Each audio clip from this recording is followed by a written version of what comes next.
Postpartum pyrexia refers to body temperature of 38 degrees Celsius or more on two or more occasions during the first 10 days of the prepucium, excluding the first day.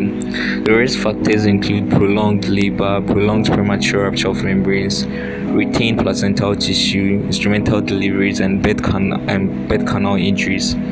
So the main causes are malaria, uterine infection, endomyometritis, perineal infections, for example, infected episiotomy, breast problems, like engorgement, mastitis, abscess formation, and urinary tract infection, respiratory tract infections.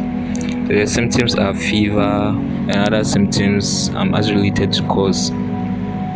The main signs that are usually elicited are fever and other signs as related to cause. Investigations, FBC, RDT, blood film for malaria parasites, blood for culture sensitivity, urine for culture sensitivity, high vaginal swab, fasting or random blood glucose, pelvic scan to exclude retained products of conception, or pelvic abscess.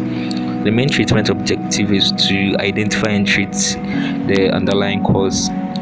Non-pharmacological treatment, examination under anesthesia with possible uterine curettage for retained products of conception. To encourage frequent emptying of breasts as if causes due to engorgement. And also incision and drainage for breast and perianal abscess. With pharmacological treatment, breast problems as engorgement, you give paracetamol around 1 gram 6 to 8 hourly as required. And breast problems, that's mastitis or abscess, you give flucloxacillin around 500 milligrams 6 hourly for 5 to 7 days. For endomyometritis and perineal infections, you give amoxicillin plus clavulanic acid IV 600 milligrams to 1.2 gram 8 hourly for 72 hours, and then you give metronidazole IV 500 milligrams 8 hourly for 72 hours. Then you give amoxicillin clavulanic acid around 625 milligrams to 1 gram 12 hourly for 7 days, and then you give metronidazole around 400 milligrams 8 hourly for 7 days. The referral criteria: you refer all cases of severe sepsis to the hospital for management. So let's quickly look at the management of postpartum hemorrhage and postpartum pyrexia flowchart.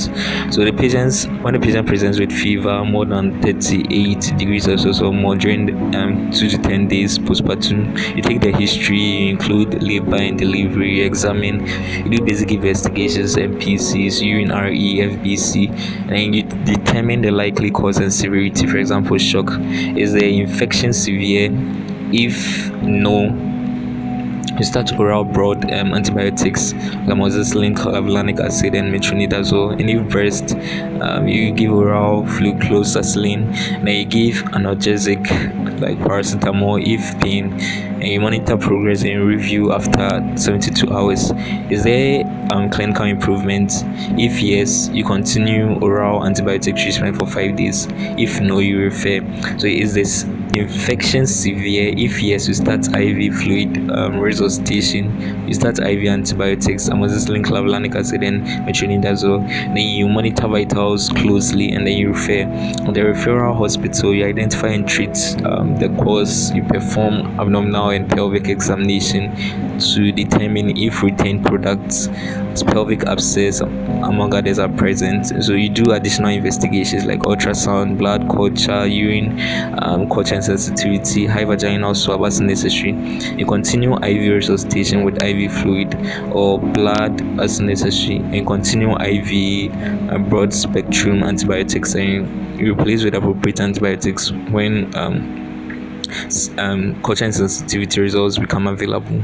And also consider surgical intention, for example, evacuation of uterus, incision and drainage, and laparotomy.